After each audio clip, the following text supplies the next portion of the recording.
Welcome to your Daily Writing Habit, episode number 371. If you're writing a book or thinking about it or trying to finish your book or trying to let more people know about your awesome book, you are in the right place. Good morning. Happy Thursday. I'm your host, Christine Whitmarsh. Hear that hesitation? I never know what day it is these days. I'm also known as Christine Inc. If you're looking for me online, especially social media, INK, like that stuff you write with. Each day, I'm sharing with you the writing habits I've learned over my 18 years as a ghostwriter, book coach, and author. I have found that three things in particular have a huge impact on your success as an author, and they can turn someone who barely considers themselves to be a writer into a published book author. Those three things are writing fundamentals, productivity, and mindset habits. Here's today's quote. Oh, would some power the gift give us to see ourselves as others see us. That is from the poet Robert Burns.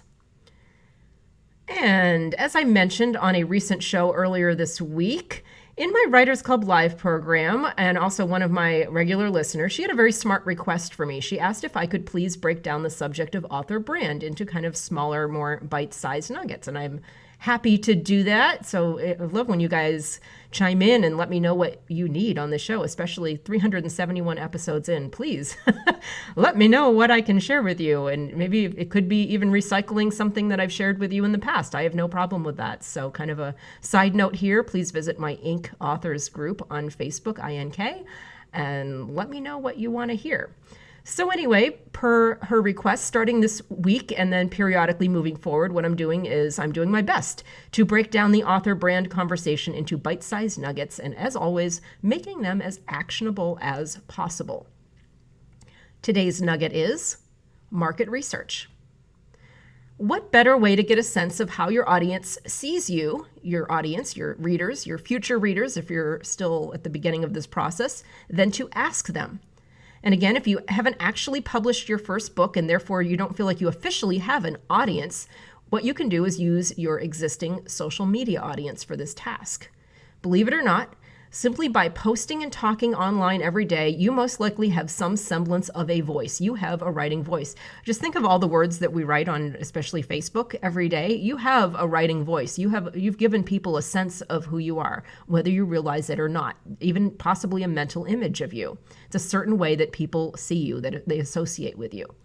This can actually serve as a great starting point to determine how people see you now and what adjustments you want to make in terms of how you want them to see you as an author. So how they see you now and what you need to do to kind of turn that into an author brand. Because the author brand, remember, that's kind of you shaping your image. You're shaping people's perceptions of you, especially your readers, so you can connect with them better and solve their problems through your books and products and programs. So we're just going to try to, bridge that kind of gap between how people see you now and how it would be more useful to your brand if they saw you.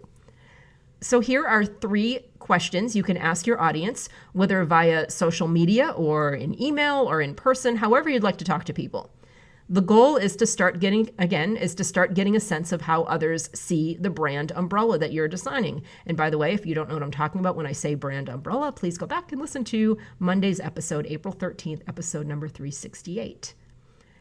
So ask people who know you the following questions, and you might want to ask a group of people who know you to varying degrees. Some who you know you really well, like in person, like people are friends and family members, and then another group who know you maybe moderately well. Maybe they don't know you in person, but maybe through phone or email. So like in my case, it would be like a lot of my clients who I've never met in person, but we know each other pretty well at this point simply because of good old-fashioned things like telephone and email. So that might be the second part of your group. And finally, the third part of your kind of test group would be people who know you online only. So people you've never actually spoken to or chatted with in person, or at least not to any great extent, but they interact with you online. So you know them basically like a profile pic and, Facebook conversations. Just to see how the answers differ, especially, that full spectrum there between people who know you like super well, like close friends, and then people who only know you online. I'm very curious about how the answers would differ in terms of their impression of you. So here are three questions you can ask all of those people. Number one, and remember these questions, you're asking other people about you.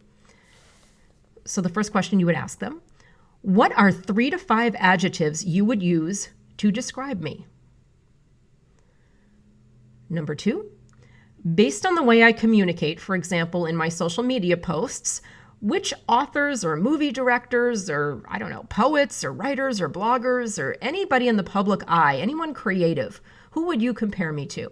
And just let them list as many people as they want. They don't have to narrow it down to one person. So do you remind them of Quentin Tarantino or of Robert Frost or of Reese Witherspoon? I mean, I'm just like listing, random famous people off the top of my head. So just, who do I remind you of? Number 3, what mental images, including colors or scenes or places or things or objects or people, anything visual that comes to mind when you think of me? So it might be, you remind me of a rainbow, or I associate you with Italy because you're always traveling, or, just, random things. You're just trying to get people to just freestyle, free flow of consciousness here. There's no right or wrong answers. So those are the 3 questions to ask people. 3 to 5 adjectives they would use to describe you, who you remind them of, like famous people, especially famous creative people, and any mental images of things and places and people and colors and things that remind them of you, to get all my pronouns right. So that is today's author brand nugget, and stay tuned for future ones, all to help you design your brand umbrella. Umbrella, Ella. Okay, that's as cool as I get, especially on a Thursday in quarantine. Thank you for joining me here on your daily writing habit, where I am helping you write and finish writing an awesome book. Be sure and drop by my Inc. Authors group on Facebook to basically tell me how to be a cooler person. Drop by Inc. Authors on Facebook and let us know what you need. How can we support your writing goals? Inc. Authors on Facebook. It's where the authors go. Until tomorrow, happy writing.